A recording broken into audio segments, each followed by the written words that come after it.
revolution going on in rec rooms, offices, and classrooms around the world. A revolution in which 15 million people are taking part. Internet. The internet is the highway. You know, I can even send email on the internet. Can you explain what internet is? So you sit down, you say, what do you think of the Raiders? And 500 people answered you.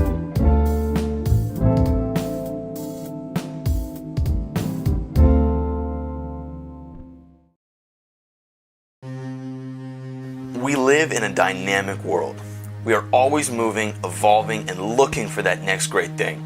Humanity does these things naturally better when we collaborate. Two heads are way better than one, just like two minds are better than one. But what about 10 minds? Maybe 1,000, 1,000,000, or 100 million? This is the internet. People's need for human interaction is what drives them to work together. This need for interaction is responsible for the internet as we know it.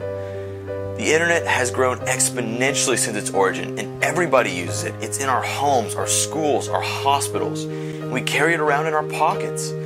What we're getting is this grid that encompasses every facet of human life and every facet of humanity. But where does it end? Is the internet some passing fad, or is it something more, something lasting? Our drive to be part of the bigger picture of humanity created a need for something more versatile, even more powerful. The internet is the next step in that communication. Of course, there were some who thought it would die, but once it got going, there was no stopping it. By the 90s, it was already becoming a part of normal people's lives. Internet companies like PayPal and eBay started popping up and giving people a real reason to use the internet, besides as just a means of communication. But as the internet has evolved, how has its influence changed? What controversies has it sparked, and what possibilities does the internet hold? In order to answer some of these questions, we traveled to Austin to interview some of the top members of Rooster Teeth, a successful internet company with over 7 million subscribers on YouTube.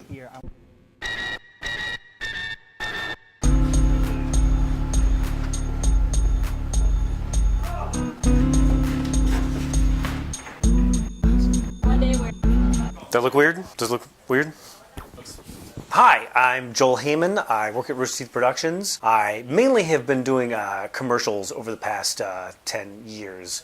Mostly TV commercials, some internet things. So I started roughly 3 years ago. So my name is Barbara. I'm the community manager. And I do a number of other things, including all of our social media, our marketing. I co-direct RTX, and a bunch of other fun stuff like that. Hi, my name's Matt Hullum, and I'm CEO of Rooster Teeth. I've been around with Rooster Teeth since the very beginning, which is about 11 and a half years ago now. Bernie and I were really good friends in college. Bernie had a couple other friends, Jeff Ramsey and Gus Sorolla, who also work here. And they were making some goofy websites at the time, having a lot of fun. And we thought, well, these are two really great things that are going on. Kind of like the chocolate of entertainment and the peanut butter of web technology. Let's put them together and make some kind of evil hybrid candy. The internet has evolved and grown since its origin. Its scope has expanded from simple communication to so much more. It's a public forum and a database. It's a teacher, and at the same time, it's a treasure trove of information. Over the years, yeah, I mean, we've grown a lot.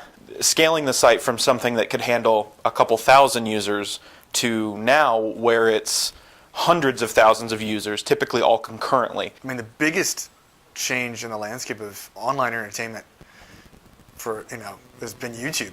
When we started, there was no YouTube. There was no Facebook. There was no internet, I don't think. Well, it's really changed. I mean, it's obviously as technology moved forward, it's funny because when we were doing Red vs. Blue, sort of uploading video to the internet wasn't that big of a thing. This was before YouTube and almost all of the upload video services at this point. But so it was, there were people doing it, but it really wasn't that prevalent. Yeah, there wasn't a lot of the stuff that everybody kind of takes for granted now when you think about just the web, The internet has changed the way so many companies and productions interact with fans, because before that they really didn't have a way. People would mail in letters or fan mail or something like that, and now they could actually talk directly to the people they're fans of So we have Twitter, we have our site, we have Facebook, and different ways people could communicate with us, even email. We started as having a tiny data center location that handled all the traffic by itself, and we've had to scale up, and beyond that, we're now in the cloud,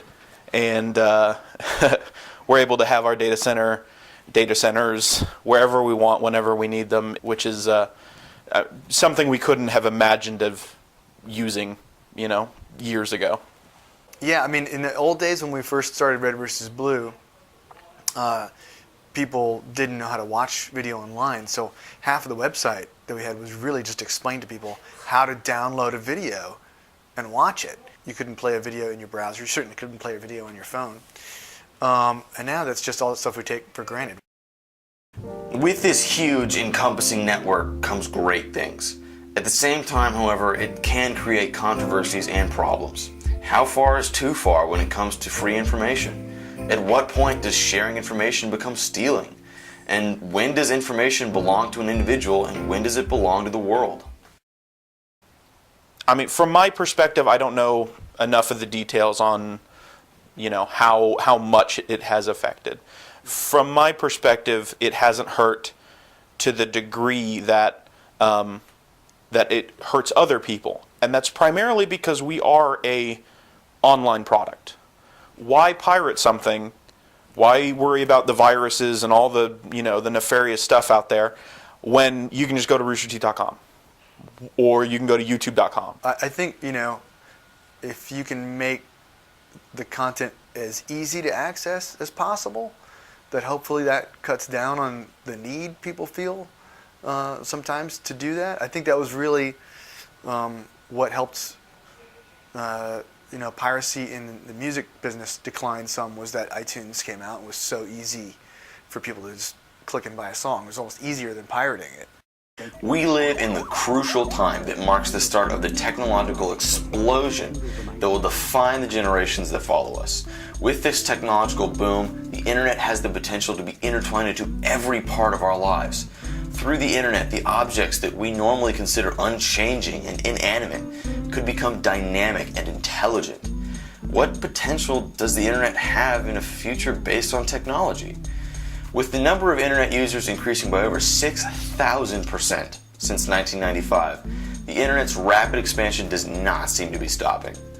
Projects are underway that will bring the internet even further to those in third world countries who currently don't have access to it. I do think that online video, or internet entertainment, however you want to phrase it, will be the dominant form of media in a time period like the next 10 years, but everything always seems to take 10 years longer than you think it will, so maybe the next 20 years. But I mean, it's growing so rapidly. It's crazy. I hope part of it is us, that we're doing well. I think we're trying to make good stuff, and people are responding to that. But I think it's also that just the market in general, people are more receptive to online video. So that's great too. While some may think that estimates of the internet's role in our future are exaggerated, there is no doubt that it's had significant effects on modern life. One of the greatest things about the internet is that we get to make it what we want. Future generations will look back at what we contributed, what we created, and they'll learn about us, just as we learned about our ancestors by studying the documents that they left behind. We all have the opportunity to positively or negatively contribute to the lasting legacy of our generation. And that is awesome.